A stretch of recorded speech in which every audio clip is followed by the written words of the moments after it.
Welcome to the Light Gate. Tonight is going to be a really cool night. We're moving topics slightly, and it's one of Preston's favorite topics and mine as well. We want to welcome you all, and we are coming to you live from the beautiful city of New Orleans, Louisiana at the United Public Radio Network at 107.7 FM and the UFO Paranormal Radio Network at 105.3 FM. We're coming to you via Roku, Tumblr, YouTube, Facebook, and many other platforms. We are excited about this, getting this show started, so I'm just going to hand it right back. Preston. Hi. Thanks, Dolly. Yes, I'm your host, Preston Dennett. My lovely co-host is Dolly Safran. We've got a super exciting guest tonight. This is our episode number 20. So we're moving along right here on the Light Gate, and I'm so excited to see our chat here. I just want to say a quick hi to a few of you. Brian Morgan, thanks for joining us. Nancy Thames, awesome to see you. Dana Matthews, Maggie Smith, Louise. Hi, Louise. Awesome to see you. Scuba Maru, thanks for being here. Looks like we got quite a few people. W. Decker, thanks for the super chat. Super appreciated. It's always very cool. Lunar Dove. Lots of wonderful people here. Hi, Sandra. Awesome to see you here. Chris, Janice Connett, Terry D, Ashley Taylor. This is going to be cool, you guys. We have a super awesome show.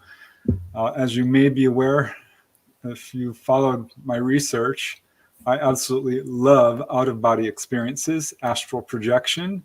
It's something I've been doing for a very long time. And so, of course, has Dolly. In fact, we've actually shared some amazing astral projections together. So this is a subject that is absolutely dear to my heart. It completely changed my life. And our guest tonight is all about out-of-body experiences. In fact, she's one of the leading authors on this subject for sure. She is changing the world. And I will just read her bio because it is amazing. Her name is Marilynn Hughes. She's been experiencing astral projection for decades and is also an author of over 100 books, 111, I think it was 109, on this subject and related subjects, and teaches it. So let me just get into it. Marilynn Hughes has founded the Out-of-Body Travel Foundation in 2003, whose mission is to reduce spiritual hunger worldwide. She has researched, written, and taught about out-of-body travel and mysticism since 1987. It's exactly when I started having out-of-body experiences. It's exactly when. And has spoken on dozens of radio and television programs to discuss her thousands of out-of-body experiences. She has studied the ancient sacred texts of all major and minor world religions, as well as Catholic, mystical, ascetical, biblical, doctrinal, dogmatic, systematic, liturgical, I'm not going to show you, I can pronounce that, Catechetical. I screwed that one up. I'm sorry, I tried. And moral theology. She studied individual schools of theology to include Franciscan, Carmelite, Ignatian, Dominican, and Benedictine. She's also trained as a remote viewer in transdimensional controlled and associative remote viewing, and is a hypnotherapist, and has received certifications in a bunch of modalities. Too many to list, really, but she's authored 109 books, 40 magazines, 18 CDs on out-of-body travel and comparative religious mysticism, including her seminal classic, The Mysteries of the Redemption, a treatise on out-of-body travel and mysticism, which is, get this, in development to create a feature film TV series based on her experiences. I will be first in line to watch that. She was featured in the documentary film The Road to Armageddon, a spiritual documentary and documentary film productions, The Grand Phases of the Soul, The Stairway from Earth to Heaven, How to Have an Out-of-Body Experience, The Tao of Mysticism, and many others.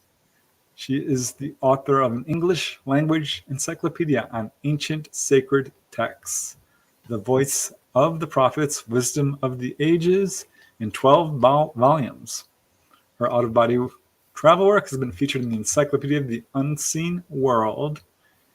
And, oh gosh, I'm gonna have to shorten this, Marilyn. We'll be here all day. I want to hear you talk personally. She's been the subject of several out-of-body travel research studies, including the out-of-body experience by Alex Sakaris of Skeptical. Marilynn Hughes and Dr. Rudy Child have co-authored a chapter entitled The Science for Moral Law.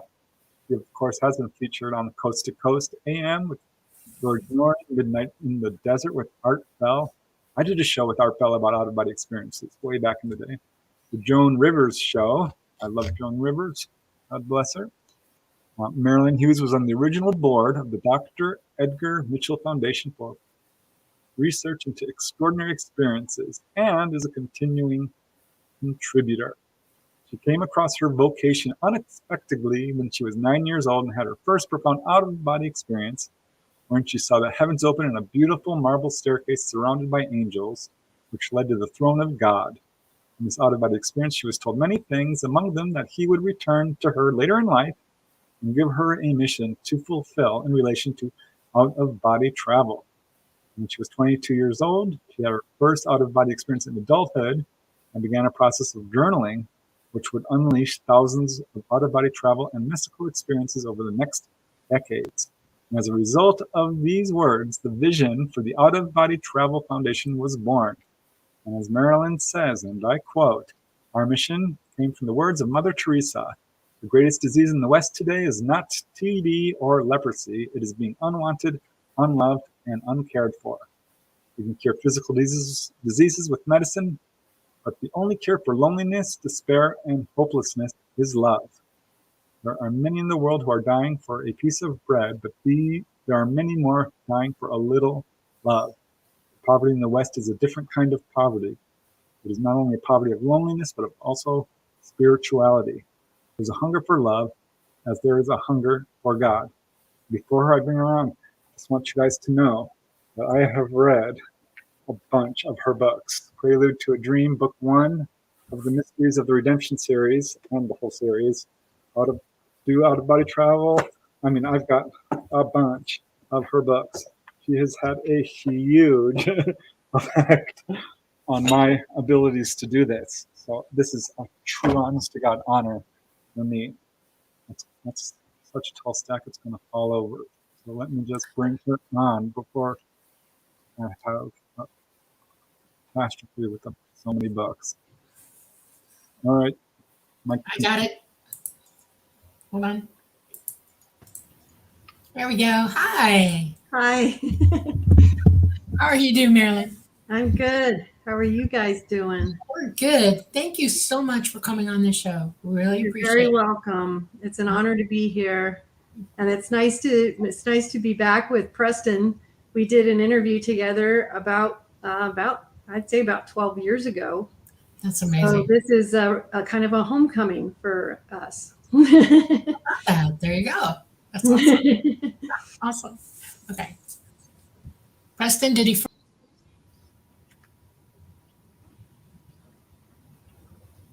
So it looks like it's just us for the moment.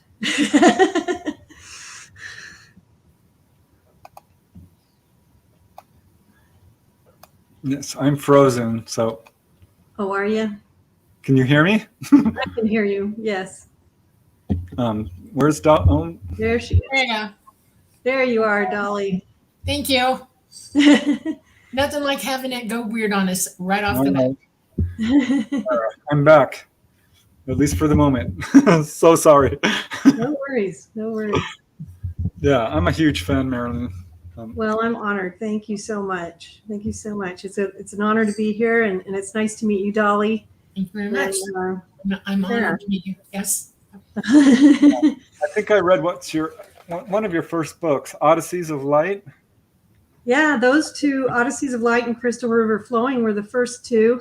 They were published in 91 and 92 by Hampton Roads Publishing. And then the other books were put out when I, founded the Out-of-Body Travel Foundation in 2003. And so you must have been from the very beginning. I've been following you for a long time. Like I said, I started experiencing this and looking for books on this that I, had valid information. Of course, I love Robert Monroe. Oh, yeah. Mm-hmm. William Buellman and a couple of other guys. But then I found your books. I'm like, ooh, gosh. And when I found out that you were just putting them out one after another, man, oh man, I was in heaven, literally. In heaven. I was able to get really high up to the higher realms. Well, I'm glad to hear that. I mean, that was kind of like the goal and one of the hopes that I had in putting them out and creating that continuity. You know, one of the nice things that happened around the time of 2003 was on-demand publishing that made it possible for us to create some of that continuity, you know, get things out quicker and be able to show the continuation of the journey more quickly to people. And I'm glad to hear that it did that for you. You know what I mean? Yeah, well, me too. I mean, the honors is mine. So I would love to just start with how it all, I mean, I know we mentioned it slightly in your bio, but I'd love to hear about this came about for you. Well, for me, you know, it started when I was a child. You know, I was 9 years old. I was always a, you know, very spiritual child, very interested in God and Jesus as a child, very obsessed with, you know, these religious books that I could find around the house, trying to figure out things.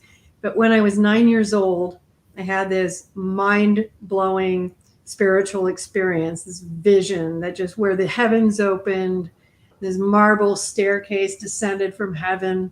The angels of God were on either side of this marble staircase. And at the top of the staircase were what I perceived as Father God and the Lord Jesus Christ standing there, and, you know, sitting, standing at different points in the experience.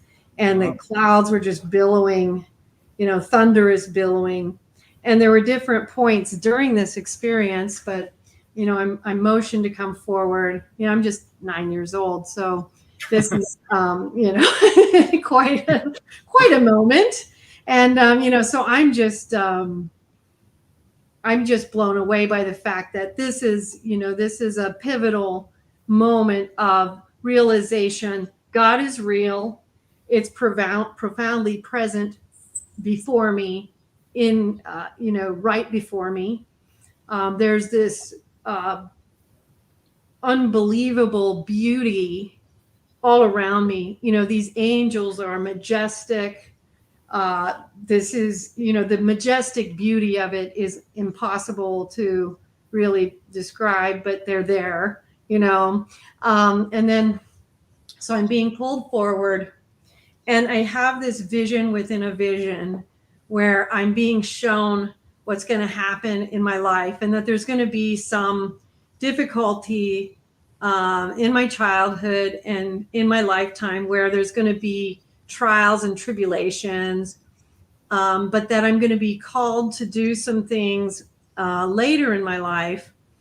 And it's not clear to me exactly how or in what manner, but that the cross is like thrown on the ground, and I am shown that the cross is lit on fire, and somehow I am going to show the reality of God, and that is going to be my purpose in life. And somehow God is going to bring this back to me later in life, and I will understand how this is going to be so. And then I'm brought back into this present day vision. And so now I'm back on the marble staircase, and I'm called forth again. And then I'm, you know, shown that there will be tribulation. I'm kind of thrown on my knees, prepared for this majestic vision, experiencing this profound vibration, all these things kind of set back, where I'm going back into my body. But at the same time, this particular experience was different in that there was a consciousness to it that was a little more different than a lot of the out-of-body experiences I would have later in my life. And wow. And then, you know, I come back, and I'm like just completely changed forever. I remember, that next morning, thinking, I want to go tell my mom. My mom's like, Yeah. my mother is this night, my mother's a German lady, and she's like, stop lying. You stop telling those lies. And so, I knew immediately because, my family of origin, really had trouble dealing with how different I was. And that was going to be some of the difficulties I would face, would be the fact that, and like a lot of us face, right, that we aren't going to be surrounded by a lot of people who just understand or support the experiences that we have. And so I immediately understood my mother was not going to understand what was happening to me. I never spoke about it with her again when I was growing up. And, the experiences would sort of continue, but then the full out-of-body experiences returned later when I was 22. And so it was like shortly, I was 3 months after the birth of my first child, I had my first out-of-body experience in my adult years. And then I start having the progression that you see that is laid out starting in the Mysteries of the Redemption, which starts this evolution that you're talking about that is written in sequence, which shows how this purification journey begins in the soul and how the soul begins with these basic experiences that occur. You start by just going out of your body, experiencing what it's like to learn how to, use your spiritual body, learn how to use your eyes, ears, your senses, and things like that. You start getting used to the astral realms, and then you start moving to other spheres of existence. But eventually you just start moving into different spheres of development. You go into higher spheres of development. Right. You start moving into the time tunnel. You start experiencing past lives. Eventually you move into initiations into the mysteries, rites of passage. You go into higher spheres. You're meeting with spiritual guides. You're meeting with guardian angels of all kinds. You're interacting with the Akashic records, learning about why you came this time so that you start becoming more aware of what you need to focus on. You learn more about your special gifts, whether you're an artist, a writer, or a scientist, or you have administrative gifts or other types of gifts of your vocation. You learn a lot about your relationships and what you need to be dealing with, working on, purifying, character flaws, things like this. You begin that purification journey, and that's what you start seeing unfold in your soul through these experiences. So it's a continuing upward evolution. Yep. I have a question for you. What was it like the very first time that you did OBE? Did you realize what was happening? I mean, what was that day like? The first time as an adult, I actually, the first time I thought like, could I be dying? Because you're going out of your body. So you're like, well, gee, could I have just died in my sleep or something? And so the first time you're a little bit afraid. I was a little bit afraid because I wasn't trying to do it or anything. It just happened. And so I was a little bit afraid. I'm bouncing, it started out, I'm going into this vibrational state. I hear these jet engine sounds. And then I'm like raising my arm up and the light arm comes up instead of my physical arm. Yeah. And I'm like, oh, something different is going on. And then I roll over and I fall out of my body, bounce up to the ceiling and realize I'm out of my body. And I'm like, oh, and I'm a little bit afraid that, oh, am I dying or something, And so the first time I was a little bit more afraid, but then after it happened, I remember praying and asking that if this is something I should experience, that I asked for help, that the next time it would be more peaceful. And the next time I had 3 angels on each side that took me out, and it was totally peaceful. And so, by asking for the assistance, it was completely different. And I realized that, okay, this is something I'm supposed to experience, and it's totally fine. But the first time, I was not quite sure what was going on. It's a big shock. It really is. I was really, really, really small. And I was standing there staring at myself thinking, what? It's like, oh, and the next thing I know, I was flung out of the room, and I was above the house. It was an apartment building over the ocean, on Biscayne Bay. I was looking at the ocean, and I was looking around, and I thought, this is not what I expect to be happening to me right now. And at that age, I knew I dreamt, okay, but it was no dream. It was absolutely real. Absolutely, because you can smell, you can feel, you can touch, you can taste. Your eyes are working, and when you look at your ethereal body, it's real to you. I mean, it's substantial when you see yourself like that. It absolutely is. And then, because you do fly around the neighborhood, and then you can go into other areas. And one of the things that I pointed out is that a lot of it's sometimes more real than what we experience here. Thank you. That's what I say. Thank you. I know exactly what you're talking about. Describe to people. It's like the red is redder. Yes.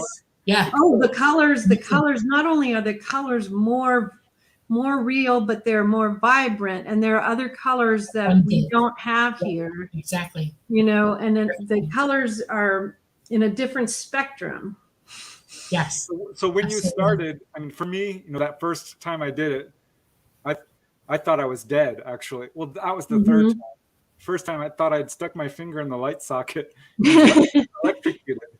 But my whole first year, Marilynn, it was maybe 3 to 5 second long OBEs. Because I would just get so excited. Right back in. Yes. So did you go through a process like that? Oh, yeah. And I talk about that. I don't know if you remember in Come to Wisdom's Door about how it's very common when you get when you start out, you get very excited, and that excitement will immediately throw you back into the body. Yep. And so part of the process that we go through is to discipline ourselves so that we can moderate that excitement, so we can actually extend the experience. Exactly. Right. It takes some time. You're exactly right. It took me a little while too. I would my favorite thing to do was when I walked out, I would run outside, or just go outside. It felt like running to me, but I was still thinking I need to exit the house normally. I was going through everything, but I was following the path. And I would stand in the middle of we had a big long road, and I would look up, and I could feel this breeze that wanted to uplift me. And I put my arms out, and I would start to fly. Okay. I would just go with the breeze. And it was like tingles all over me when it was happening. And I realized that I was lit up, somehow I was shiny, And I got so excited the first time it happened. I slammed into me so hard, my bed shook. And it freaked me out. I was like, oh no, how do I stay out? And it took me a little while to stay on track with what I was thinking. It's because your consciousness is having to guide itself back out of the body. And, our physical mind is not always in touch with our consciousness, and the two have to cooperate. The body can't become afraid or shook or emotional while it's experiencing simultaneously with your consciousness. And it took me a while to figure that out, Right. And, I often call that, like you're talking about the wind, I call it the mystical winds. Yeah. That you feel the mystical winds picking up, and that something is afoot. Yep. And go ahead. as you're progressing along the way too, in the beginning you feel it too, but as you're progressing along the way too, you'll see the mystical winds kicking up, and something, or even like a messenger might be coming, because you feel the mystical winds, or you see them kicking up. And oftentimes that's an indication that a messenger or a guardian or a spiritual guide or something is coming, that's going to come and inform you, teach you, guide you in some way. And you're like, You're immediately like, okay, who's coming? I'm ready. You're Yeah. alert because Put you that in know the they're going body to now. say or do something that's important. Yep. You know, Do that you get need to that pay attention. now in your body? Do you still feel that in the body now? Because the longer I do this, the more that I'm pairing up with my physical self. I Right. can feel that coming. I know the wind, physically know Yes. the wind in my head. I don't know how I know it. I just do. Exactly. Oh, it's Exactly. amazing. Yeah, and I'm getting goosebumps as we talk about that. Yes. Yeah. Okay. I smell something. For me, it's always smell. I smell I smell people, places, and things. And then sometimes it's such a smell that it's heavenly. Okay.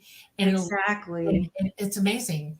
One of the books I wrote was called Fragrance Mysticism. And Mhm. it's about that particular issue because you know how certain realms emit a certain fragrance. Yeah. And how these fragrances actually are part and parcel of how we bring ourselves to these higher spheres. We're going. That's right. That's Yeah. And one of the things that I would talk to people about in some of my live streams was part of the reason some of these things that people do with incense or essential oils. they're trying to make that happen. Yeah. Yeah, it's like They're what you're fighting it. doing is you're creating the fragrance so that you can refine your meditation space so you can bypass to go to a particular sphere. And it's an aid. It's an aid to help you to get to a certain higher essence, a certain Yes. higher Yes. realm. See, that's related to the odor of sanctity that they talk about with the saints. Yes, yes, and that's very well said. And it's so interesting because I will experience that even just around my space. I will just randomly experience a scent. Yep. And I will pay attention because when I experience this scent and there is no physical reason for that scent, I take that to be an indication that something is going on either in my area or in my thinking that I need to pay attention to. A message is coming in that I need to hear. That's right. So I also associate people that I love who have passed with Mhm. scent, and I know them by their scent. Sure. And when they come to visit me, I smell them first, and I know they're there. That's and absolutely true. And I get emails from people. I got one just recently, where the grandmother has her particular bath soap. Right. And the grandson is smelling his grandmother's bath soap, and he's just wanting validation that could she be communicating with me in this way? And of course, yes, she absolutely can. Scent and fragrance is a big part of the mystical realms. Right. Fragrance is a thing. Because there were some of the saints who would have that, they'd be walking around smelling like roses, and you're not Yes. allowed to wear perfume under certain religions, right? Yes. Under certain disciplines, but they would still, it would be a sign. There was a bunch of mediums actually who would do that too. Yes. Mm-hmm. And what you would also experience is that the souls of the damned are, spirits from the infernal area, the infernal spirits would smell like putrid stench, and so, we can smell like that which we actually are in the mystical spheres, just as we can appear, so one of the things, and ironically, Emanuel Swedenborg, who is one of the great mystics, would talk about this, how in this realm, we have the ability to mask what we are in the physical.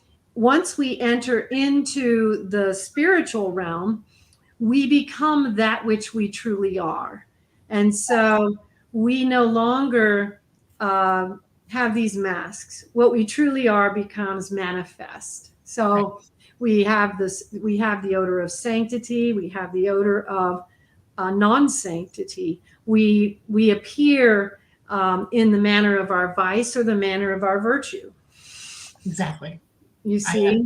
Exactly. I've had comments in my lifetime about that. People have seen me out of the body, relatives say, you came to visit me and I couldn't hear you, but I saw you.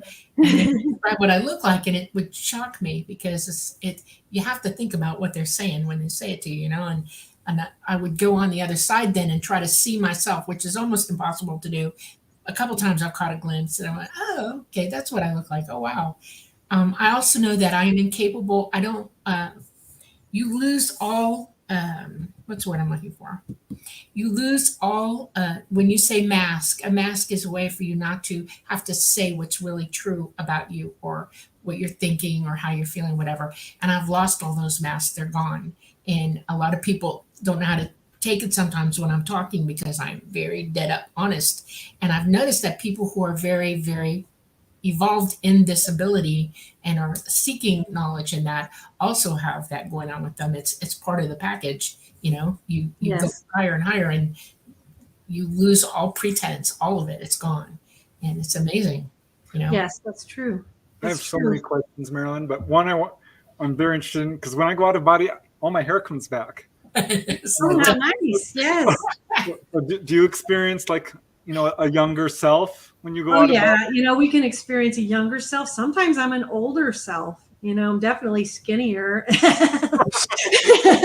like that, but I definitely, except when I'm in an older self, I'm actually, more my size that I am now because I'm older now. But I'll have an older self and my hair is all silver, you know what I mean?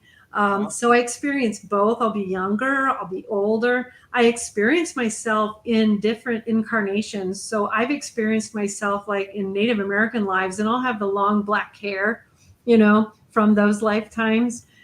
So we definitely can experience different aspects of ourselves, Those memories are amazing, and you manifest the second it hits you, you manifest into it. That's true. Yes. When you do out of body stuff, and this is, I've certainly noticed in the books, sooner or later at some point, the past lives are going to come roaring back at you. Yes. All that stuff that you haven't worked out. Oh, yes. Unfortunately, yes, we all have to, but the neat thing about it is, and this is one thing I try to point out to everybody, is the neat thing about it is just the universality of the fact that, how similar we all are. Right. And that the cool thing about it is that when we really get down to it, we really don't need to feel so badly about it. Exactly.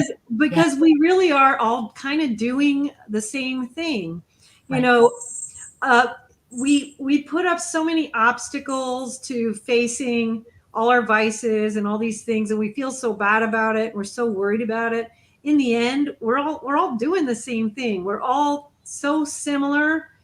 We all have the same vices, variations on a theme, but really, and one of the things I tell people is, having had the honor of receiving emails from people all these years, I realize even more how much we are the same. Right. And it's been really insightful to me how we are all so afraid of facing that inner darkness within us. But in reality, how interesting it is, how much it is the same. And that I think that we would all benefit. I think everyone would benefit if they had that, if they could see the emails that I've received and realize that, my goodness, we are all doing the same thing. And we're all so afraid of just basically realizing that, we all fight lust, we all fight greed, we all fight avarice, we all fight anger. And boy, when we realize that we are all so similar, it's not so scary to face those demons within ourselves, because it's like we can look at each other and we can kind of like laugh and say, yeah, you do that too. Yeah, me too. When I would go out of body, some of those things would come at me real hard. Yeah, I don't really have an anger problem, but I'd come out and I'd be so angry. Yeah. Or lustful. Or I'd create feasts of food and just stuff myself. Yeah. I got past it at some point. I went through a year of that. Uh-huh. Oh my goodness. I went through I'd say probably a good, 5-6 years of just the demonic battles of going against all my vices. And, we go through the gluttonies, the lusts, the greed. And yeah, it's ugly to face our vices. But, we're all here because we have the same ones. Yeah, exactly. People have asked me from time to time in my life, they say, they're confused. They say, well, when we die, we're out of chances. We don't have any more chances. I'm like, no, that's not how it is. You get on the other side and you're going to be met with a whole bunch of things, like a debrief, when you first get back, and you're going to have somebody with you. They're going to walk you through all kinds of things. They're going to be answering questions. They're going to help you with how you're feeling about it. I mean, there's a whole thing going on. You're not left alone, because you're not alone at all. And, it's really hard to tell people that this isn't the only time you live. It goes on and on and on until you're ready to leave this particular realm that we're in now and never come back here and move on to the next phase of your existence. And it's hard for them to accept that, because they've been taught not to think that way. And I wish that people, I like your books for that reason, because you're very frank about it. Okay. Yeah. And that's what needs to be said. I can almost imagine your one gift is absolute writing. Okay. That's probably, you impress them. You're the writers. Okay. And oh my God, because it's so important. People they're so locked in here in their minds and not looking out in what's really going on. And thank you for putting this all down on paper. It's pretty cool. Well, thank you for saying that, because sometimes, it's good to hear. Because sometimes, we all wonder, am I doing this? Is it a waste of time, or is it really helping anybody? But, it's, when Preston, you talk about the gluttony and seeing it and how it's hard to look at. And I really want to talk about that, because it is so hard when we are seeing our vices and we look at it and we're so overwhelmed by it.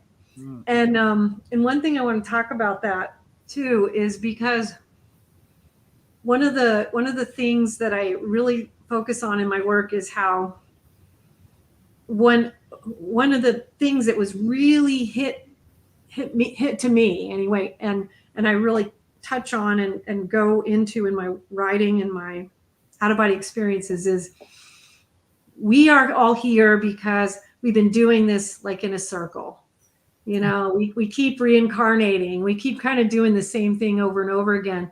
And what we want to kind of do is take notice of, oh, well, yeah, these vices are ugly. We don't want to beat ourselves up to a point where we're so afraid to deal with them that we don't make progress, because we have all this shame and stuff and guilt that doesn't progress. We want to kind of be able to look at them almost in the way that the Buddhists do, where we say, okay, well, this is a hindrance. This is hindering me from going closer to God. Right. So how do I start taking this apart so that I can move closer to that all holy God? Because these vices keep me from him, because we are incarnate here because of these things that hold us back. And what we want to try to do is realize that we do have that choice of saying, we can make a choice. We can decide, okay, well, I can decide that this incarnation can be that incarnation where I decide I'm going to take that purification journey and see if maybe this might be that last lifetime where I'm going to climb that stairway from earth to heaven and start removing these fetters that are attached to my soul. And part of the way we do that is by realizing that we don't have to cower beneath those vices. Right. We don't have to be afraid of confronting them. They're ugly. They're scary when we get hit with them. And the demons, the demonic experiences, the spiritual warfare that comes at us in the out-of-body travel is intense. Yeah. It's intense. Huge lesson when I was 5 years old. I had an actual demon chasing me around all the time. And that every night it came for me. And I'm kind of spunky anyway. And I would go after it and chase it back. And my grandmother could hear me in the other room. She could hear, she was psychic as well. And she finally said, "What's going on?" And I said, "There's a bad guy. He's a demon. He's chasing me. He won't leave me alone. And he tells me things that I know are not true." And she said, "Okay, well, tell him no. Did it occur to you could say no?" And I was like, "Oh." And she said, "Here's what you do. She says, get thee behind me and never come at me again. Be gone. I banish you forever. You're gone. I let you go. Bye." And I did that, and it worked. And it worked right in that second, right in that minute, and it's never come back ever again, because it knows I'll turn on it in a second and say, "You're not allowed to be here. Shuffle off." And I'm not afraid of it. And I think that's part of why we don't give up vice, because we're afraid to, or we're afraid of the consequences that we have to face. And that's not okay for us to be thinking that way, because we're the ones with a choice. It's our autonomy. We're the ones healing ourselves through this, And I find that really interesting that we can do that. That's a thing. Well, this is all about healing, the whole out-of-body experience, which is actually another one of my questions, Marilynn, because I wrote an article about people who have been healed as a result of an out-of-body experience. Because I know that happened to Robert Monroe. Bruce Moen wrote a series of books. He healed himself of sarcoidosis. Albert Taylor cured himself or improved his condition of multiple sclerosis. I once went to a healing temple. It was so beautiful I couldn't sustain it. I mean, it was just. Oh my gosh, I know, those places are amazing. So I was, wondering if you could talk about the whole healing aspect of astral travel and projection and the out-of-body experience. I would love to. One thing, just to kind of put a little cap on what we were just talking about. We just put out a film called Spiritual Warfare, Angels and Demons, the Preparation. Mm-hmm. And we're about to film the second one called The Combat. And those will give you a lot of guidance on everything we were just talking about. So please feel free to stick with that a little bit, because I've been exploring, and it's funny. I talked to Dolly about this. I'm reading about people exploring the lower realms. Yeah. So that's kind of, if I read it, and I've always done this with the yearbook, I'm like, well, she did it. I'm curious. I want to do it too. And what happens with some people, and it doesn't happen with everybody, but definitely what happened with me, and I hear from a lot of people where, we get brought into out-of-body travel, and many of us are brought in, we see the beautiful things first, and then we're slowly brought in where we're then kind of initiated into the knowledge of the lower realms. And so the way it kind of works is that if you understand it from the standpoint of, okay, when we are being educated and taught, we're being taught by spiritual guides and guardian angels who are from realms above us, right? And so as we continue to be taught and educated and assisted from realms above us, we are then told, well, creation continues to create, and we have to give back to creation all that creation gives to us. And therefore, then we are called in to also serve those who are struggling in realms below us. Right. And so then I myself began training to assist souls who are in purgatorial realms, which are realms where there is this purification between dark and light. Yes. And hellish realms, which is, the evils and things like that. And so what happens is then, as souls and angels and higher beings from realms way beyond where I am at evolutionarily are assisting me, I now, in order to give back to creation, must also serve those souls who are also seeking to achieve higher thrusts, 100%. Who are in other levels, either in, different levels below where I might be at. Oh my gosh, you're getting spells. And that's how we see the sacred hoop completes itself, where we are all serving one another at all times. Another thing you see with people, because I read all the books I can find on this. At some point, we repeated out-of-body experience, you're going to be taken to help bring people up to the other side. Exactly. And I read about that, and I finally rescued this little girl who was earthbound. And oh my gosh, it just touched me so profoundly. And I realized I had actually been doing it and not really realizing it. Yes. But yeah, not too long ago, there was a guy who was stuck on this purgatory realm. He had just died of, I'm assuming, the COVID thing that went through, because it was crowded. And it was a lower realm. I'm like, listen, I can take you to a higher realm. Grab my hand. And he's like, but you're a guy, I'm like, listen, just grab my hand and we can go straight up. And I'll take you to the higher realm. Trust me. So yeah, I think absolutely I agree with what you're saying. This is something that all out-of-body travelers at some point will do.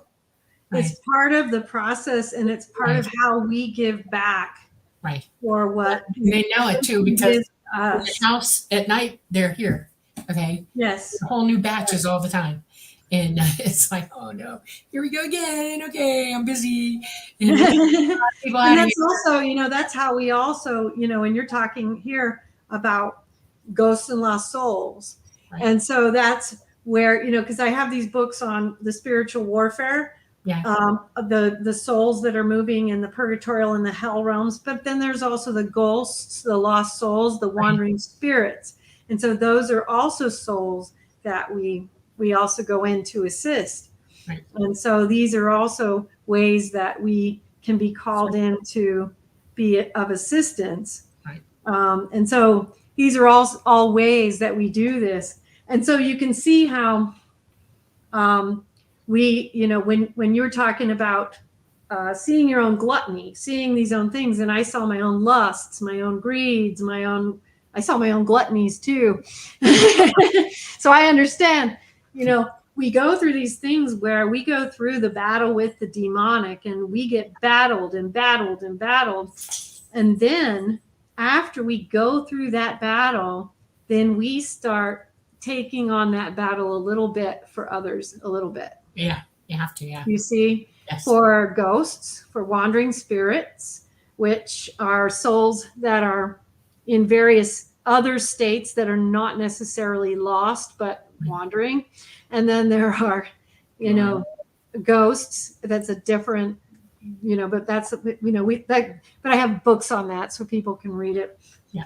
And then we have the purgatories, the hells, and it can get complicated, but that's what happens, is that we then start assisting. And so does that make sense? Yes. Yeah, absolutely. Yeah. So when you go out of body, do you guide each one with an intention? Like, this is what I'm going to do, or are you taken to various places? Well, that's something that I think is real important for people to understand, is that, at least in my experiences and what I hear from everybody, is that when we really embrace this experience, it's like the Holy Spirit comes within us and the Holy Spirit moves through us. We don't really know what to do. The Holy Spirit moves through us. You know what I'm saying? Yeah. And so it's not like we're saying, oh, I think this soul needs this or that or this. It's like, whoosh, it just happens through us. You know what I mean? I have a question for you, because now you got me interested in something. Direction here. How you're psychic, correct? Well, I wouldn't call myself psychic. I have psychic abilities to a certain degree, but I wouldn't call myself psychic. Okay. So I'm sensitive, I guess, is what I'd say. Okay. I've noticed there's a corollary, these abilities run side by side concurrently with some people. Right. Mm-hmm. And those who are very well developed psychically, even in body, take that ability with them to the other side. Right. And you hear what people are thinking there as well as here, because you're psychic on the other side. You don't even have to try, you just are. But the volume on it goes way up. That's true. Yes. And, sometimes I don't even have to be told anything. I hear it, Yes. It's coming in on me, and I already embodied it. It's like, okay. It just comes through you. It's not, you don't, it's just there. It's pure knowing. It's like the eternal mind himself Exactly. is popping you with where to go next. Okay. Exactly. Well And- said. And so I have that happening to me frequently, but I see it happening here too, to people who are unaware of what they're doing. And I watch them closely. I don't know if you've seen many people like that in this lifetime, where they will just out of nowhere act without hesitation before anything happens, but they're already right there waiting for it to happen. They're like, they've already been instructed what to do, and they immediately obey. And it is amazing to me to watch that happen. And I wonder about that sometimes. In these times, more and more people are becoming more aware of everything and understanding everything. You're helping that. I feel like those moments are when the Spirit just takes a hold of people. Yeah. And it just moves through them. Right. Sometimes they're aware of it, sometimes they're not. You know what I mean? Right. And I think that happens with us, all of us as well. Yeah. And it's amazing to me. Okay. Yeah, the out-of-body, when I started having out-of-body experiences, I started having all of that, came roaring up to clairvoyance, telepathy, precognition. Oh my gosh, precognition. Yeah, all those things start happening. And and so I guess they do. And they all kind of are part and parcel of it. And I think my hesitation in just calling it psychic is because I feel like there's a label to that is not exactly how it operates. You know? No, I agree about that, because it's actually Natural human ability. it's consciousness. We come here, we indwell the bodies that we're in, and our physical mind is not our true mind. Our consciousness is who we really are. We're all one. Definitely, like the way it works for me is that the way I explain it to people too is that if God allows it to come to me, it will come to me, but it doesn't automatically come to me just because someone asks it to. So it's like, well, if it does, I will share it with you. But if it doesn't, it doesn't. I don't have, I can't just say, okay, I'm going to do that for you. It's completely, just as in the out-of-body travel state, it's going to be controlled by the Holy Spirit. In an experience like that, like for instance, like if a deceased relative is going to become present, that's not something I'm going to control. That's going to be something that's going to be a God experience. You know what I mean? It's not going to be something that I control, but it does happen, I guess is the way I would put it. Yeah, and also I think the psychic abilities aren't something you want to pursue so much. Right. Like I think it's Tibetan Buddhism, they call them obstacles. They can actually retard your spiritual progress, when really it's all about becoming more aware and spiritually enlightened and closer, going to the higher realms. Yes. Becoming a fully realized human being. Very much so. Unfortunately, have never gotten that message. My experience is a little bit more. My abilities are superseding my physicality, and I am already half there, physically half there, and there comes a state of being when you realize that energy is mutable. And you know this from the saints. The saints have talked about this, okay? Your energy is mutable, and you can reform it and do with it as you will. And I was taught by entities on the other side that we are consciousness, pure consciousness, and we're autonomous. In other words, there is a Godhead, and God does speak to us and encourage us and show us and bring us through if we need help. But we're encouraged to seek for ourselves and to learn for ourselves. That's what I've been taught. And I don't assign anybody any yay or nay over me. I accept full responsibility for my will and what I do. And that responsibility also means making amends, healing myself, changing as I need to. Because eventually what I've been taught is I eventually want to make it to God to have the conversation with them. And if I cast off all the things that are plaguing me and I go through it and I learn what I'm supposed to learn and I do as I should, still exercising my will upon it, my free will, I'll make that meeting happen. And that's what I've been taught in this lifetime. So it's a little bit different from what you teach, but it doesn't mean it negates you at all. It just means that's the road I'm on right now. Right. Yeah. So. Yeah. So can we talk about healing now? Sure. Yeah. Terrell Wilson cured himself of a cold. I know I think if I remember correctly, you smashed your finger and healed it. Do I remember that right? Your index finger or your thumb? Are you talking to me? Yes. Yeah. I think that was in one of your books. I might be misquoting.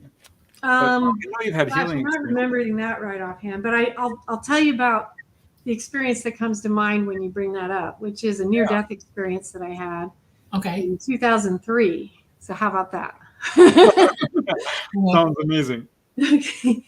So, in 2001, I was diagnosed with cardiomyopathy, heart failure. Wow. And I was, basically, given like about 6 months, and they thought about doing a heart transplant and all that and everything. And so in about 2003, my heart was doing really crappy. And so they decided they were going to do, what is that called? A heart catheterization. Right. And they were going to have a chopper standing by to fly me out to the University Hospital in Denver, where I'd already been typed out for transplant. And that was the plan. And because it wasn't doing well and all that and everything. And so the night before the procedure, something went wrong in the middle of the night. And I'm assuming it was some kind of, arrhythmia or something, but I really don't know, And so I was just shot up into, the tunnel with the light at the end. And my cute little dog that I had when I was a child was there. Sitting in the little tunnel.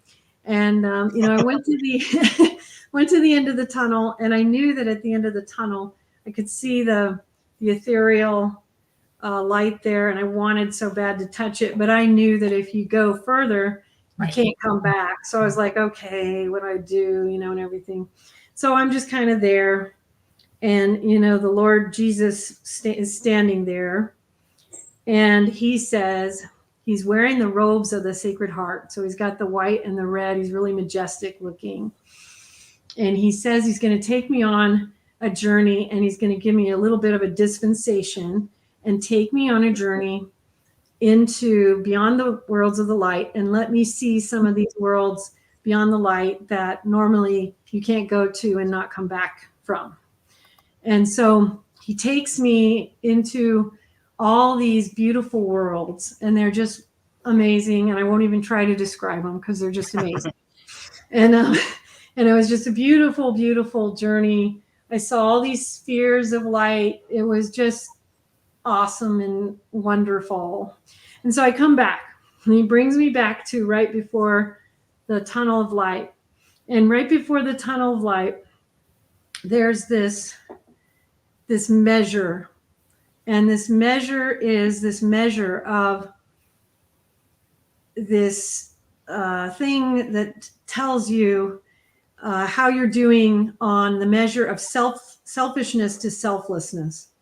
Oh, wow. And he's telling me that, the goal of human existence is to go from selfishness to selflessness. Yeah. And he shows me that on the measure, I'm up there near the top, and I've done well. And he's like, okay, so you can go if you want. You've accomplished what you need to do. So you can go if you want, or you can head back. So it's kind of up to you. And then he shows me someone else in my life who's kind of down near the bottom and it's like, okay. And then I hear the world. I'm looking at the world in the distance, and I hear like the shouts and the screaming of the world. And he's like, you can go back. And the people are all going to be the same. They're all going to be selfish, and they're all going to scream and wail and do all the usual selfish things they do. So it's not going to make that much difference if you go back. but you can go back if you want. So he's letting me know that, you know, I can do either. And so then we kind of move over and I'm standing directly in front of him and I'm like, okay.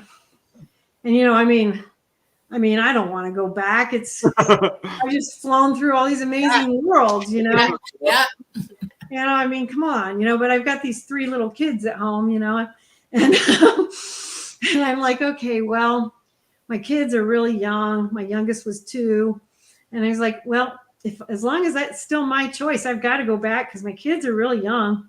Right. And he's like, okay, so you can do that. And he's like, so if you want to go back, you've got to go back.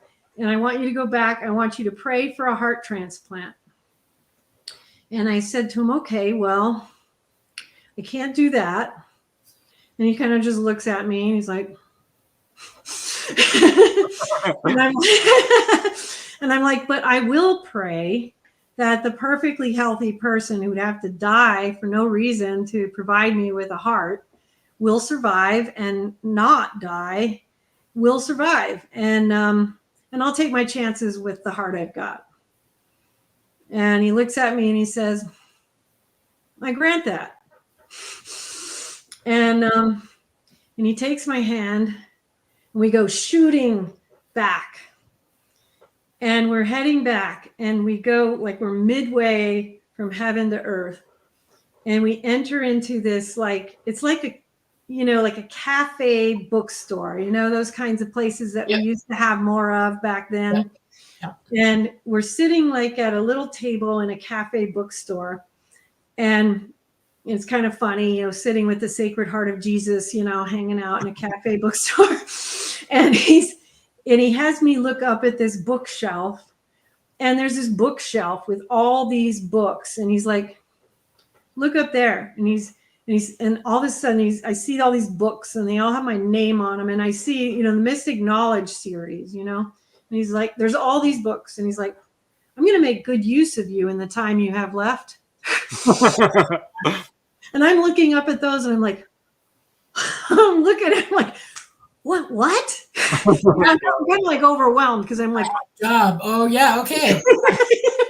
because, you know, there's like a lot of books because, you know, literally at that point in time, I've written 3 books, you know, Wow. And there's about 100 books there. And he says, yeah. And so I'm like, you know, it's going on in my head. I'm like, is he saying I'm going to write all that? I don't understand. How's that possible? You know, that's what's going on. You know what I mean? Yeah. And then, you know, and so then all of a sudden, whoosh, and all of a sudden I'm back in my body. It's time to get up. We have to go to the procedure at the hospital. Mm-hmm. And I'm just kind of like blown away because I'm like, that was like, man, that was awesome. You know, it's like, you know, so I get to the hospital, go through the procedure, Chopper's standing by, and I wake up and I'm still in the hospital in the place, and I'm not in Denver. Wake up and I'm like, you know, and I asked the cardiologist, I'm like, what's going on? You know, I'm supposed to be in Denver. And he's like, you know, Marilynn, we don't really understand what's going on, but, you know, for some reason, your heart just significantly improved from last week to this week. And we just sent the chopper back because we really don't need to send you up there now. And we don't really understand why. So the virus that caused the cardiomyopathy disappeared, didn't it? Well, there's a virus that causes, I'm a registered nurse. There's a virus that causes cardiomyopathy. And it's the pericardium that surrounds your heart. And it gets thicker and thicker and it fills with fluid and it actually puts your heart into congestive heart failure. It squeezes it to death. So what happened is he probably took that virus from you and healed you instantly. Well, mine was peripartum cardiomyopathy. What? And mine was peripartum cardiomyopathy. Right, that's what I'm saying. It's the pericardium. And it's a virus. It causes an infection in the lining of your pericardium, and it swells and swells and swells, and it literally squeezes your heart to death. It makes it impossible for your heart to beat. And the way you have to give you a transplant is they have to take the entire thing out. Your heart is now damaged by it to the point of no return. So you got no virus anymore. your pericardium is unswollen itself, your heart's relieved, and for some reason your heart muscle was not damaged. That's a miracle. Right. And in my case, it was related to childbirth, which is peripartum. But but yeah, same thing, exactly what you explained. But yeah. So basically, yeah. I mean, I knew that he had done something, and that's amazing. Okay, well, you know what? We have to take a quick station identification break. So if you could hold on just a second, I want to let everyone know that you're watching The Light Gate. I'm your host, Preston Dennett. My lovely co-host is Dolly Safran, right over there. And we're talking with Marilynn Hughes, amazing author and teacher about astral projection. We are streaming live on United Public Radio Network 107.7 from the beautiful city of New Orleans. Also the UFO Paranormal Radio Network at 105.3. We're on Roku and several other platforms, Facebook and YouTube. And yeah, this is so awesome, Marilynn. I'm learning so much. It's a real honest to God treat to hear about how healing this experience is. And having experienced a lot of the stuff myself, I'm anyone I talk to, I'm like, you have to try this. So I want to, we're going so quickly here. We're already an hour in. I want to make sure that we give people a chance to learn how to do it. So if you could give some pointers to people on what you can do. One thing to let people know, the website, outofbodytravel.org.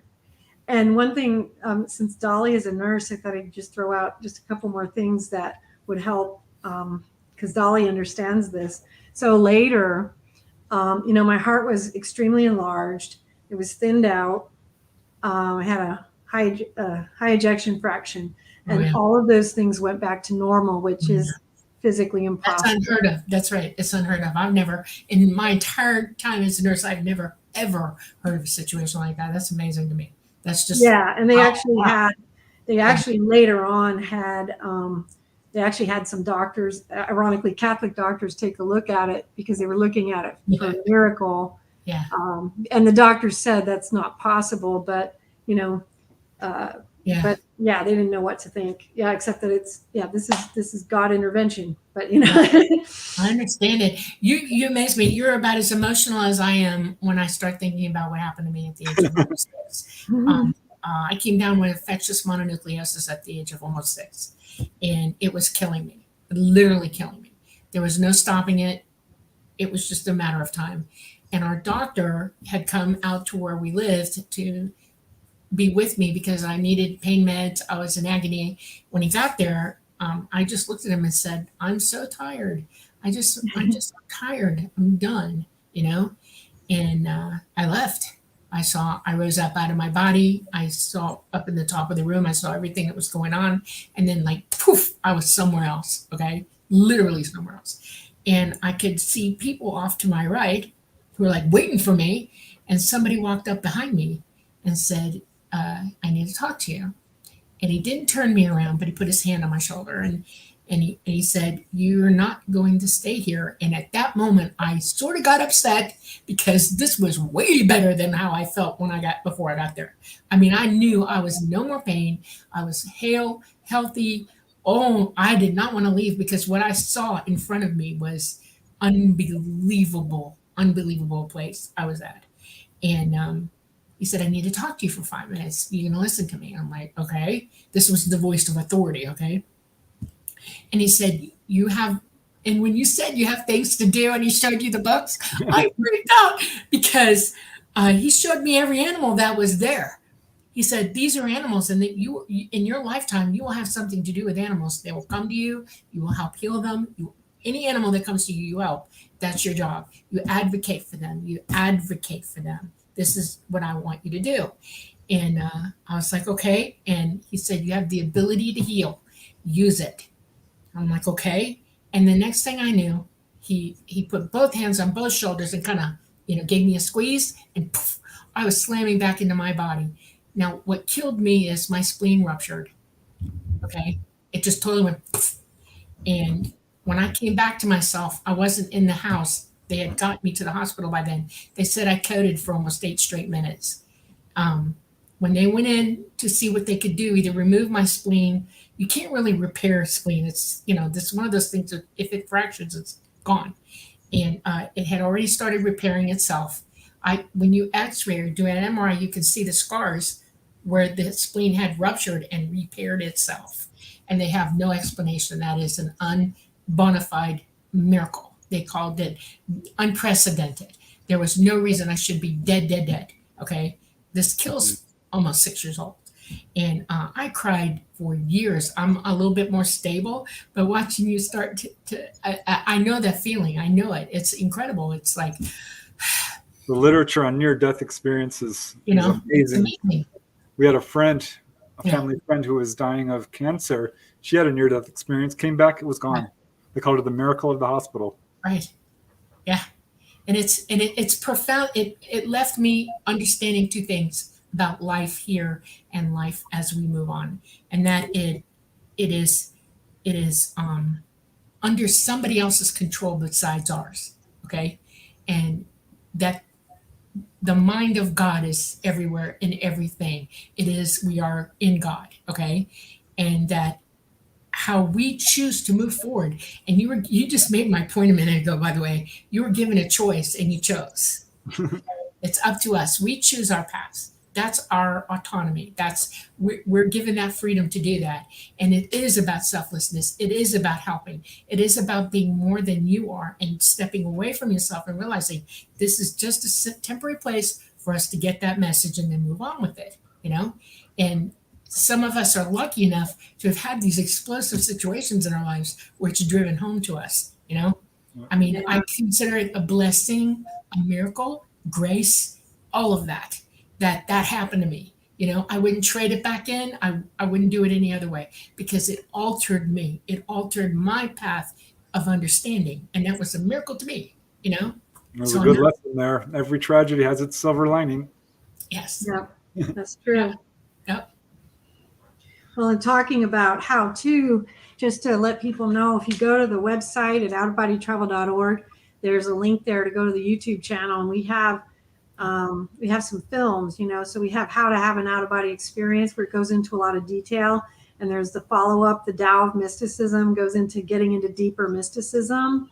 And then a bunch of other films too, like The Grand Phases of the Soul is really helpful as well in laying out the purification pathway, which is really helpful as well.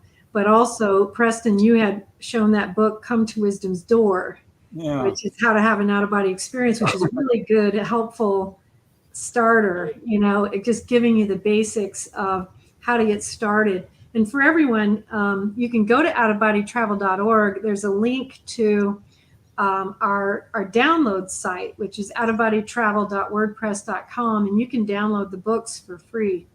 So you can download our books. I have a whole series, I think it's 9 books or 10 now, on how to have out-of-body experiences, and they go in sequence, starting with Come to Wisdom's Door, and then it goes into out-of-body travel, out-of-body experiences, and then there's out-of-body travel and mysticism, and then we have the Hammer of Mysticism, which is an encyclopedia of out-of-body travel terms, and then goes into all the deeper mysteries of how to have out-of-body experiences. And we have films on a bunch of these books as well at the YouTube channel. And so you can check those out as well. But I'd be happy to lay out some basic ideas. A lot of what out-of-body travel starts with is the basics of what spiritual practice is, which is silence, prayer, and meditation. Right. And the one thing I always add to that is I always recommend 3-hour periods of meditation, because in the beginning you want to be doing this meditation period that lasts for this lengthy period, because you need to have a long enough period of time where you can enter into the vibrational state. Right. If you don't do it long enough, it's hard to get into the vibrational state, especially in the beginning. You know, as you start doing it more and more, it comes upon much quicker and more naturally. But in the beginning, you're needing more time. But Come to Wisdom's Door goes into all the things, the blocks and the fears that people have, the things that block them from it.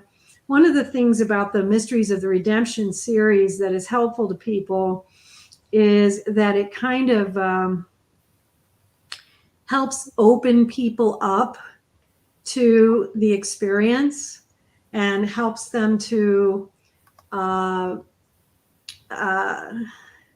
it's like an energetic thing, a frequential thing, a vibrational thing. So people will have spontaneous experiences while reading it. It just starts happening for them. Right. So yes. Yeah, reading the Mysteries of the Redemption, I hear from a lot of people where it just starts happening naturally as they read those books. And so starting with Come to Wisdom's Door and the Mysteries of the Redemption is where it often all begins, you know, for a lot of people. If ever I start lagging them out about experiences, I'll just pick up some books and I'll read them. Yeah. I found you back into it. Yeah, I know. We live in a world today. It's almost like there's a huge fight between light and dark on this planet now. Yep. And the dark doesn't want you to be able to do any of this. It wants to stop you from it and block you off from it. And meditation, when I talk to people about meditating, you're meditating into the light. You have to be in the light when you meditate. You can't be in the dark. You have to be in the light. That's the first thing, because dark can't touch you in the light at all. And so I say, do it during the day. You know, be in a pretty bright room. Make it silent in the room. Don't let anything distract you, but stay in the light, you know, and see the light. Learn to see the light, because the light's there for you to get to it. You just have to see it or be in it. And the more you practice, the better you are at it. So if you are at night saying, I want to go for a walk out, you can in the dark, because you are light. You spread that light out. That's what meditation is for, is to teach you that process, because the period where you're in that energetic period, that's your light ascending. It's evolving out of you, and it's giving you a way to go out. And that's the door, and that you leave your body from that. And it's amazing to me. That's true. You know, prayer is talking to God. Meditation is listening. Right. And, you know, receiving the answers, but meditation is also energizing, the energization process and the, you know, where the vibrations enter, you know, and so that's also important. I also wanted to acknowledge that was funny about the cats and the dogs. Yeah, I had to put that up.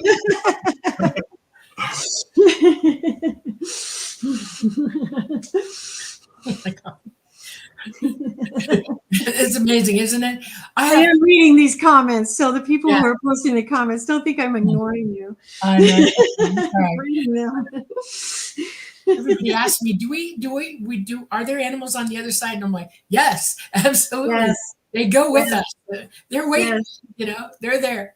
It's amazing. Yes, they are. And yeah, I've seen all my deceased pets all together on the Golden Road in the city of the New Jerusalem.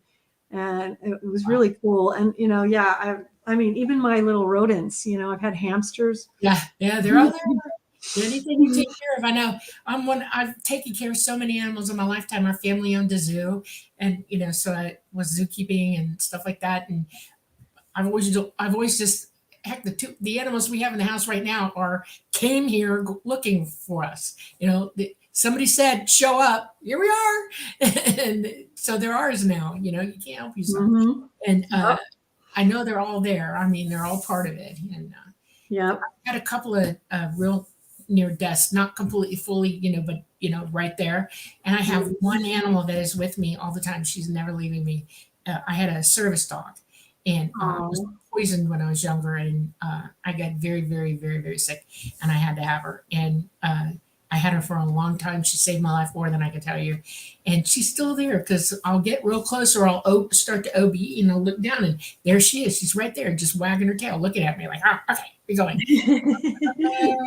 You know, she was with me at the zoo. You know, she's just one of those animals. So Yeah, they're all there, and you know them, and they know you. You know. Yes, they do. Yes, they do. It's amazing to me. Okay, so here's another thing that I'm interested in that you've done. When you say that you went to other worlds and you saw the other worlds, were there other types of people on them, or was this all spiritual worlds? Well, I mean, there's other beings from other planets. Right. So there's extraterrestrials in them. You know, one of the things that I thought was interesting when I went to one of the heavenly realms, one of the heavens. Yes. I remember being surprised when I came back that I was like, oh, there were extraterrestrials in heaven. And it was so natural. It was so natural when I was there that I didn't even notice it. Didn't even think about it. I know. Preston asked me once, he said, I want to see an ET on the other side of gray. And I said, well, all you have to do is just look, you know. And there's extraterrestrial. I've seen a lot of different types of extraterrestrials. We manifest as we are, right? We're all souls. Yes.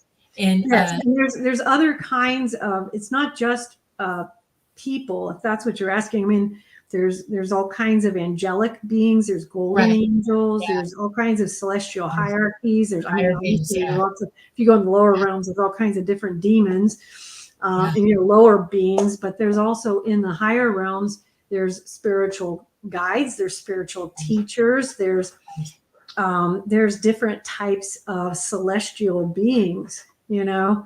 There's different types of, there's elementals, there's tachyon beings, beings that are beyond comprehension. They're beyond personification, I guess you'd say. They're not, and then there's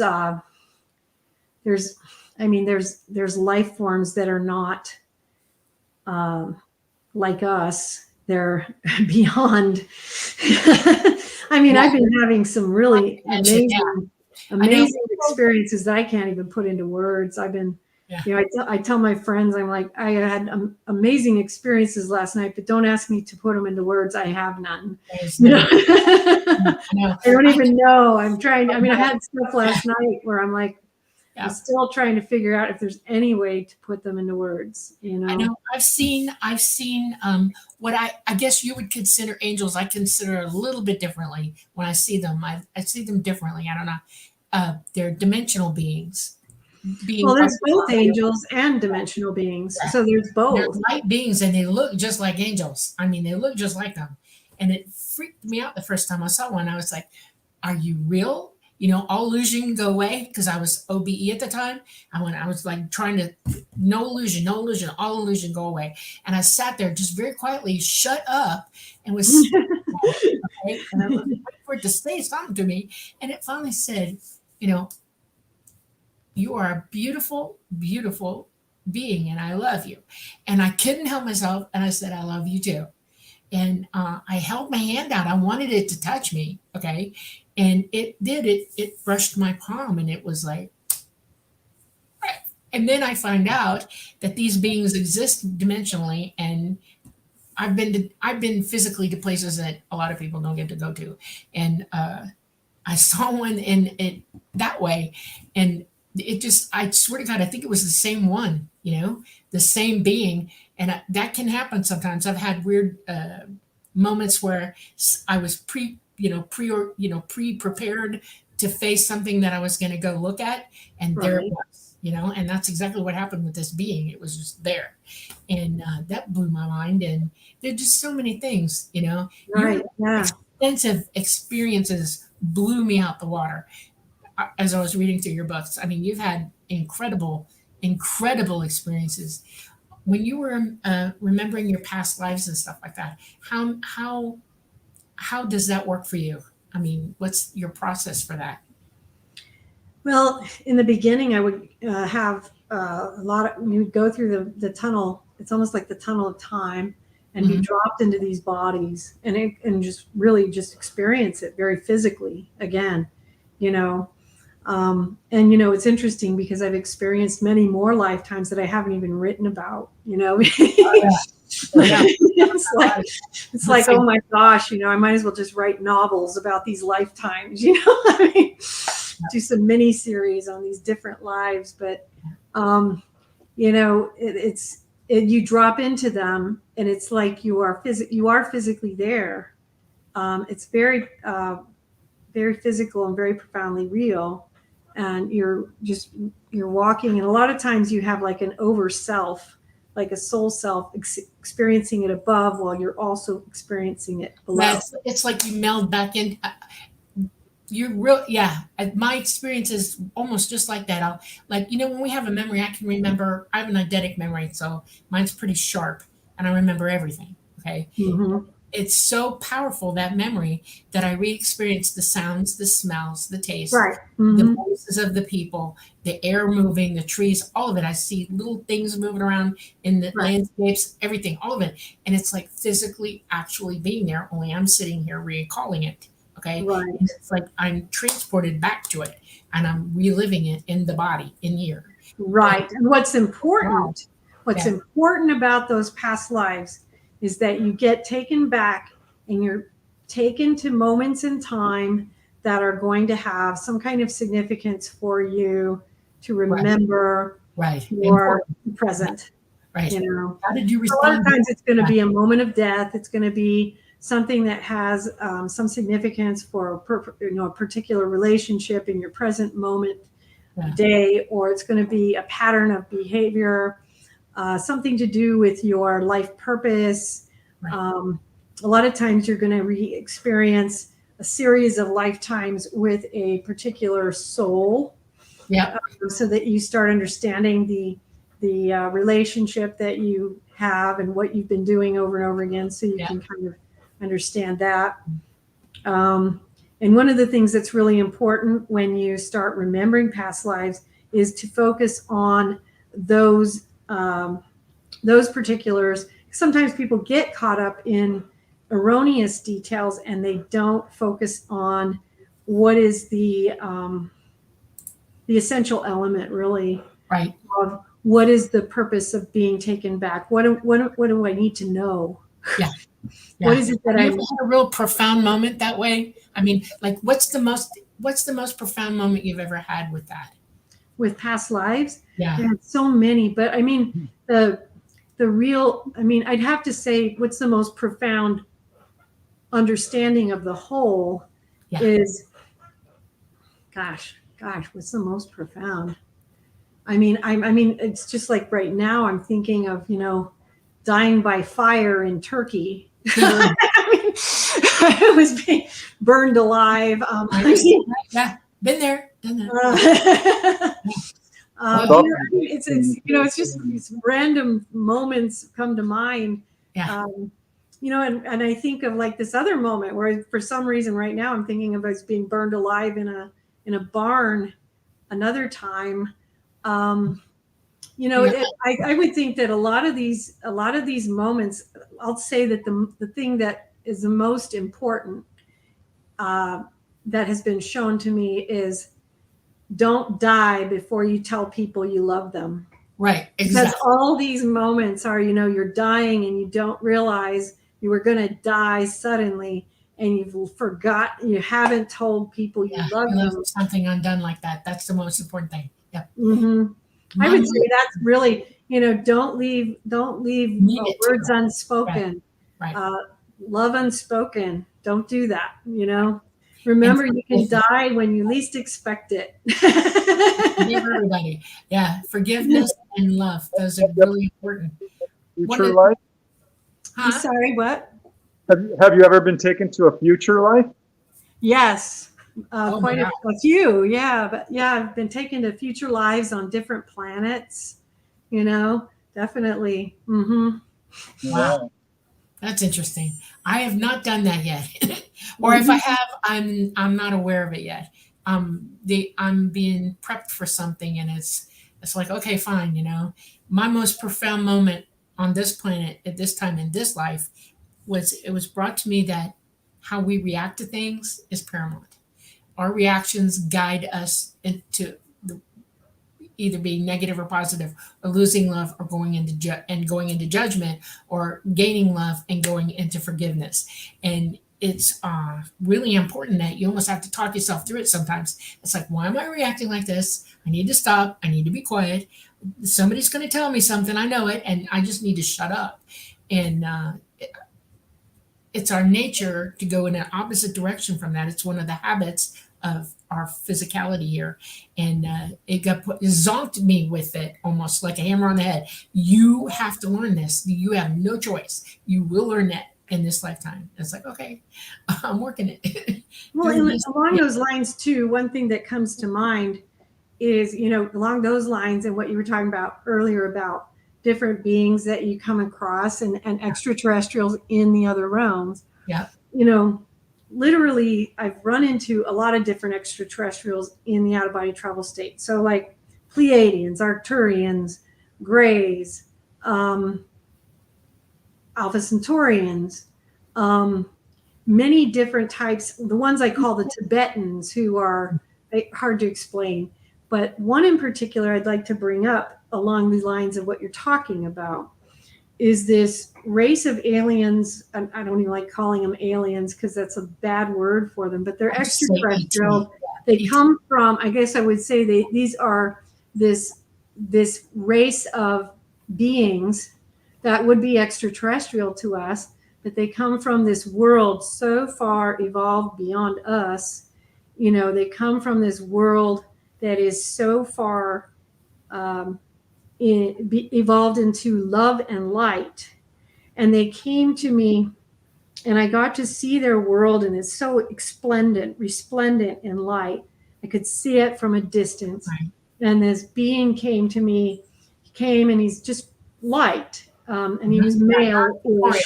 He's alive, but he's non-corporeal. He's a fifth dimensional entity. Yeah, I know what you're talking about.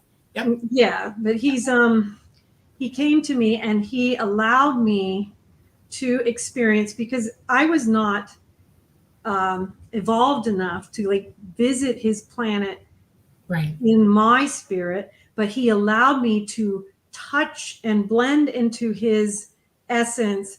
And by doing so, I could experience their world for just a moment, for a few moments. And so, but I touched his hands and closed my eyes, and it was like a blending of some kind. Mm-hmm. And it was for what seemed like a very long time, what seemed like maybe an hour, but it was probably a few minutes. Yeah. I was there. I was in his world. And it was so, I would say millennia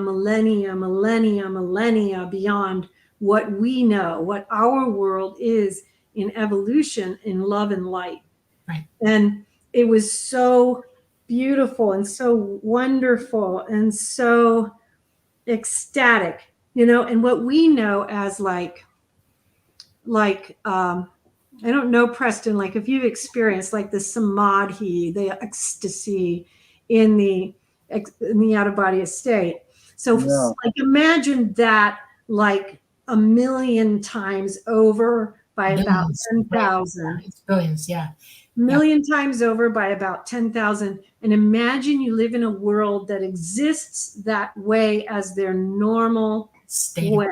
Yes. And so I was there, and I got to be there for maybe about an hour, whatever, in some kind of timeless sort of way. And then at some point I was pulled back, and I was begging him, please let me stay in your world. Please let me live in your world. And of course I couldn't go there. I'm not, I'm not qualified, and I want to be qualified. It was an honor to be allowed to just experience it. When did this happen? That would have probably been maybe 10 years ago. And it was just so wondrous. And it was a one-time thing. And it was, I've had these experiences throughout the years where I'll meet these extraterrestrials that I've never heard anyone else mention or whatever. And I don't get to see them again, like the Tibetans, this particular race. And they didn't tell me their name or whatever, but I'll never forget them. Well, I believe you. You know why? Because I am intimately involved with the beings that you described. They are fifth dimensional non-corporeal beings. They're There is not no fifth dimensional. They're no space well difference. beyond that. They are No, so I'm not. beyond. Their evolutionary is different, but that's why they're able to be in the fifth dimension.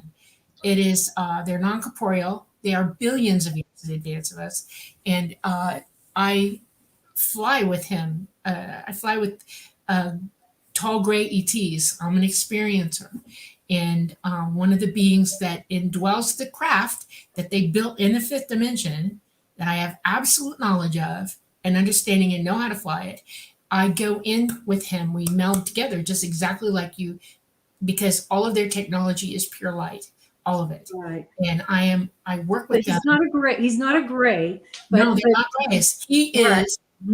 is a non-corporeal fifth dimensional being. Right. He is so knowledgeable, it is unbelievable. He can do anything at Right. any time. And his world is as you describe, literally as you describe. I can't even live there. I can't go there. They've brought me through once. It was a quick jump through and then out, and it made me ill to be there for too long. I mean, got ill, physically ill. It affected me like that. But they exist, and you're describing them perfectly. That's how they communicate. They become one with you. They're one together, all of them. They are in communication in ways you can't even imagine. And they create the craft that throughout the universe, God's creation, that they travel to this world from other worlds and they come and visit us. And they are in that craft. They indwell it. They build them there. It's all light technology, and they're alive. I don't know how to explain that. The craft are actually alive, that they indwell like we would indwell our body. They indwell that craft. And it's amazing. It's really amazing. You're the first person ever in my life to describe this being, ever. Really good detail. I mean, you're shocking me, okay? Because that's amazing. Preston knows very, very well who this person is. I call him Talata. I can't pronounce his proper name. No, they nicknamed him Talata. And he is, I've known him my entire life. And he comes and he goes. And that's one of the things that I was going to do in this lifetime, to bring a message forth to everybody, and they are very spiritual. They know that God is God. They call God the All Mind, because he's all creation. He's everything, he ellipses all of it. We're in him actually. And they're that evolved. And that's amazing. Did he come and get you, or did you just run into him OBE? He came and got me. Okay. Sounds like cool. Well, we got a bunch of questions in chat, and we've only got like 15-20 minutes left, so I'm hoping we can get through some of these. And I'm going to start with this first one from Bim Jim. It says, can you do telepathy? What % of humans can do telepathy? Well, I don't consider myself someone who does a lot of telepathy, and we can hand that one to Dolly probably. Oh, the percentage, everybody has the ability to do telepathy, even you.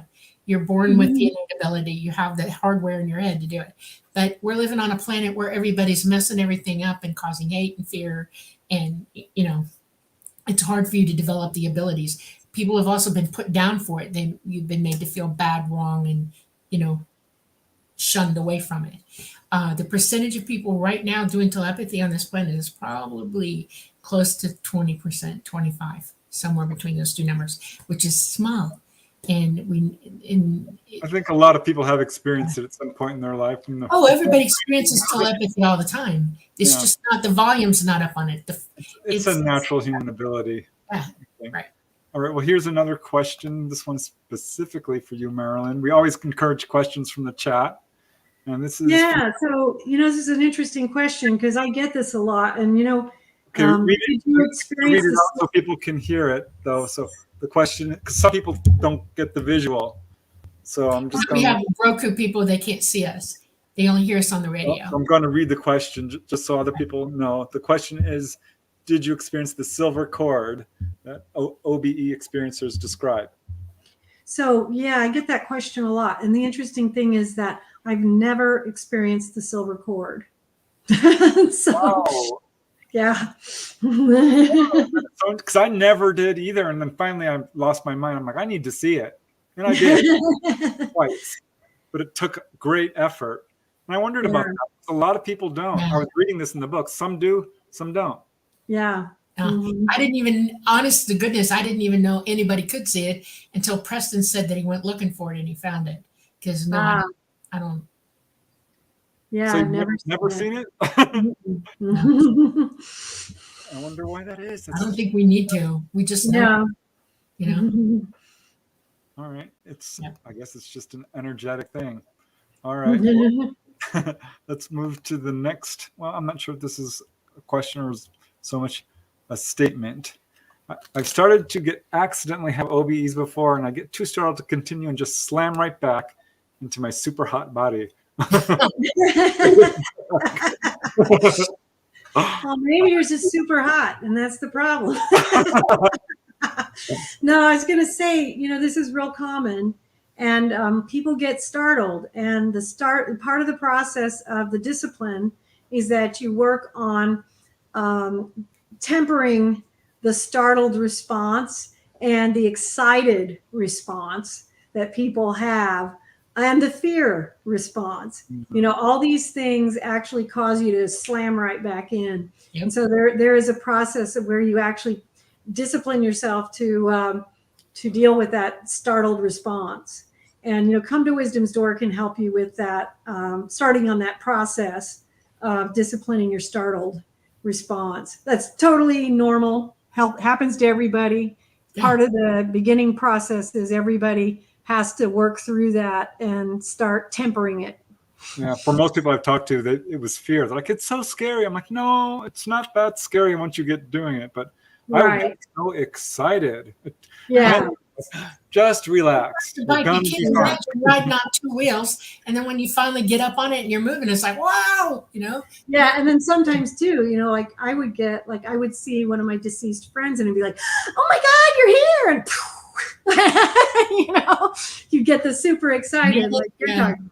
Have you ever had a shared out-of-body experience where you do it with another person? Because Dolly and I were able to do that a few times. I have done it with some people here and there. Yeah.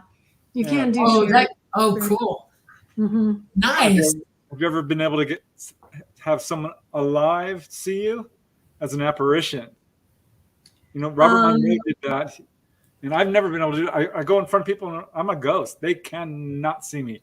The only one who ever did was Dolly. Oh, well, in terms of as an apparition, that's a good question. But I've literally received hundreds of emails from people who have seen me in out-of-body experiences where I'm teaching them. Cool. And so people see me all the time, I guess. That's cool. Yeah. All right. Well, here's another question, which is we've already kind of talked about. Can you do healing when you go out of body? I've been taken to heal people, which is kind of astonishing to me because I don't think of myself as a healer. But they're like, and I have been too. It's not like something I do a lot of, but I have done that. And then I've seen, there are a lot of angels that do healing and stuff like that.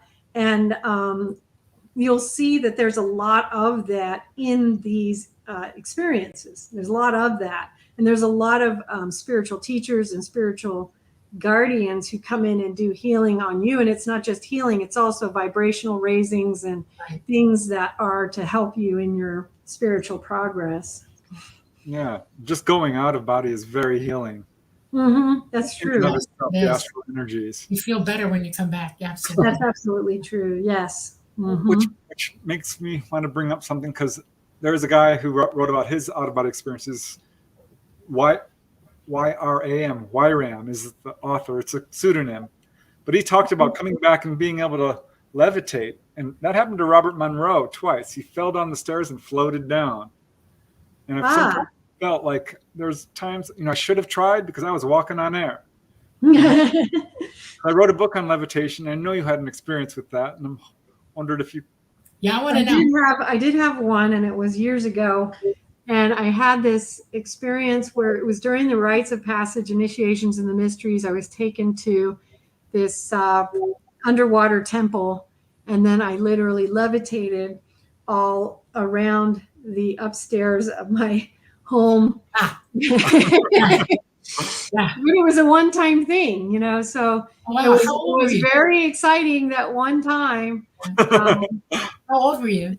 I must have been about 27 or 28 at the time. Okay.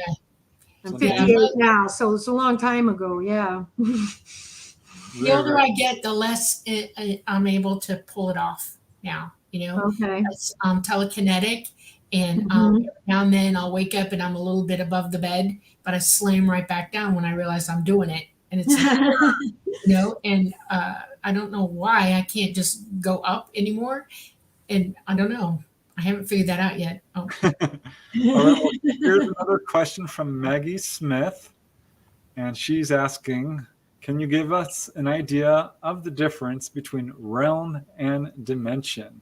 Oh, yeah, that's a good question, Maggie. You know, so like dimensions, you have, like, let's say, let me give you a general idea. So, third and fourth dimension are the border worlds. This is the mortal realms. So, what this means, third and fourth dimension is where you have the battles between good and evil. Fifth dimensions and above are the realms of light. The first and second dimensions are the realms of darkness and Right. evil.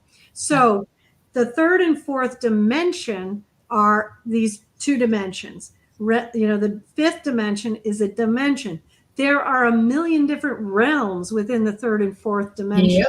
A million different realms in the fifth dimension and above. There's a million different realms in the first and second dimension. And so realms can consist of an infinite number. Dimensions can be more of a bigger sphere of existence. Right. Hopefully that's helpful. Yeah. Yeah, well, that's been my experience because I've been to like different realms and I've traveled to the edge of it. I'm like, wow, it's not like a world here. It's different. It's hard to. Yeah, and what you're doing is all these realms are different vibrational levels within these spheres and within these dimensions. You know, there are all these different levels between, you know, so like let's say you're in the third and fourth dimension, you got these realms that are different levels of vibration. I think Jesus said, there are many houses and I go to make houses for everybody. And I swear to you, I think that's what that is. It's every one of those realms is a house. He described it as a house. And it's almost like bubble memory in a computer. It's encapsulated, it's there, and you can travel back and forth from them easily, but it's an actual place you can go to. It's amazing. Mm-hmm. You know? And it's funny, people always say, why don't you explore the earth and here? I'm like, well, no, the fun is on the higher realms. You'll learn that as soon as you go. It's like, I'm not really that interested in Earth's exploring that. You can go there physically, but yeah, the higher spheres are the really interesting places to be.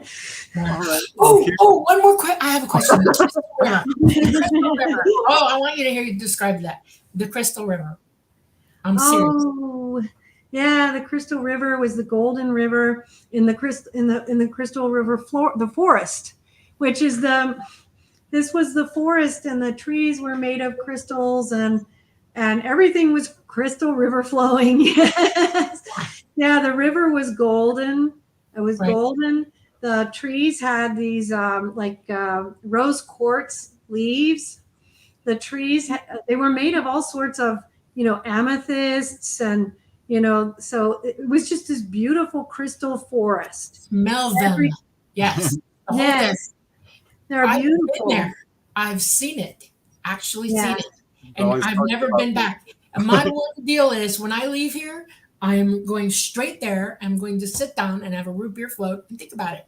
That's what I plan to do. That's my plan. Preston knows this. I've told him a million times. Come with me. I want to go there. It blew my mind when I saw it. I absolutely blew my mind. There's just so many things on the other side of everything that you're brought to them. Sometimes you're brought to learn something. You go different places for different reasons, and that's the one that had me profoundly stupefied. So beautiful. There's just no words for a lot of stuff. Yes, right. Yeah, there really aren't, and there really aren't. All right. Well, here's another question, which I find interesting because I've been to some of these lower realms and been attacked by negative entities. And usually I just run back to my body. But last time I held my ground and I put the light out. And boy, they turned into, oh, they were mad. They were so mad. I'm like, okay, I'm leaving. I'm just getting them angry. So Yeah. Allison is asking, can it be dangerous to go to the lower realms to help? Yes, it can. And, this is why it's so important that you only go there if you are called to, because if you're called to, you'll be trained to do it. And even then, you go through a lot of different processes in order to do it. Like if you're going into a hell realm, you may actually go through exorcisms on your way back out, because you have to. There's certain realms you go into that you can't come out without undergoing exorcisms because they're so contaminated. And so, and there are places where you're going to go into major spiritual warfare and you're going to undergo spiritual attack. And, when it says in the Bible, there's a war between principalities and powers, they're not saying that it's, it's not a symbolic war. It's a real war, which means that you can lose and that, you can get some damage can be done. And so you shouldn't take these things lightly, and you should only go when called. And that means you go because you're trained. And then you still go with extreme caution and with extreme with a somber spirit and a humble spirit, knowing that this isn't child's play. And, it's still, things can go wrong, And, well, I think we have time for one more question. Then I want to give you some time to talk a little bit about where people can find you, although the links are in the description. Awesome. Thank you. But here is, oh no, I just lost it. Oh well. Okay. It was, can some people not learn how to go out of body? Well, there are some people who probably shouldn't, and that would be people who have, like for instance, people who have had to undergo exorcism, and people who have had problems with demonic problems, who've had attachment to dark things in the past. There are people who shouldn't do that. There are people who can't learn or may not have the experience, and it's okay. There are some people who it may not come naturally to them, and it's okay if it doesn't, because remember, the purpose of the experience is the purification journey of the soul. And you can learn this purification journey of the soul through mystical theology texts and other means. We have all kinds of means that you can explore on the website. We have courses of study and all sorts of things you can explore. The out-of-body travel is a tool. It's not the truth itself. The tool does lead to the truth, but there are other ways that lead to the truth. So if for some reason you're a person where it doesn't happen for you, don't think that doesn't mean that you cannot reach that truth in your lifetime. It just means that there's another way for you. There are other tools. Right. So remember, out-of-body travel itself isn't the truth. It's a tool, and so there will be another way for you, and you'll find that the purification path, and I would recommend that Grand Phases of the Soul film is a really good journey. And, even just, reading the Mysteries of the Redemption and learning about that journey is really helpful, that purification journey, because that's the path that we're all here. If we're incarnate here, we're here because of the purification journey of the soul.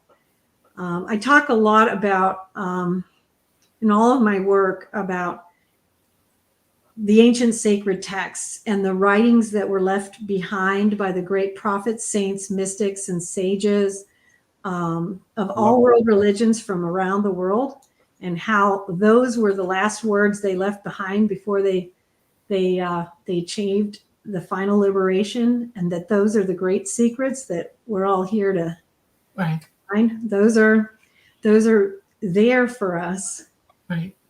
to find our way. Absolutely. Very cool. Know Yeah. all that is knowable and then proceed. Yep. Mhm. All right. So we still have 3 good minutes before we have to say goodbye to everyone tonight. So is there any last messages you want to give, and how can Definitely people find the website. Go to the website, outofbodytravel.org, also outofbodytravel.wordpress.com. And definitely you can always email me at Marilynn Hughes at outofbodytravel.com. And Well, yeah, look at all these books, guys. I mean, this is amazing. Check it out. Yeah. I can't tell you, Marilyn, how much your books have helped me and brought me just joy and knowledge, which is the only thing we can take with us. I mean, money you can't take with you. It's just love and truth. Only love. That's it. Your experiences, you wear them, you employ them, your experiences for the good of all, and you take that with you. Love goes with you freely, you know? I really appreciate you saying that. It means a lot to me, Preston. Thank you. Hey, thank Yeah. you. I mean, I really can't thank you enough, because you have been a great resource for me, and I'm sure lots of other people. So it's been a true honor to have you on the show. I just can't thank you enough. I know the chat loved you, all the people here listening tonight. So Yep. I was so excited when you said, yes, I'll come on the show. I'm like, yay, Dolly, guess who's Yeah, he was It's been great fun. It's been nice talking to both of you. It's been great. Yes, and I'm so grateful to have met you, and I'm You as well. really important to me after reading through your books, like Preston gave me the chance to do before I got to meet you. Thank you so very much. Well, We'd thank love you. for you to come back again. This isn't over, okay? Oh, There- yeah. All right, absolutely. All We've right, just well, started. this is the Light Gate, everybody. We love you. Have a wonderful week, just do good, love. We came to you live from New Orleans at the United Public Radio Network at 107.7 FM and the UFO Paranormal Radio Network at 105.3. And all I can say is love. Bye. Hi, Marilyn.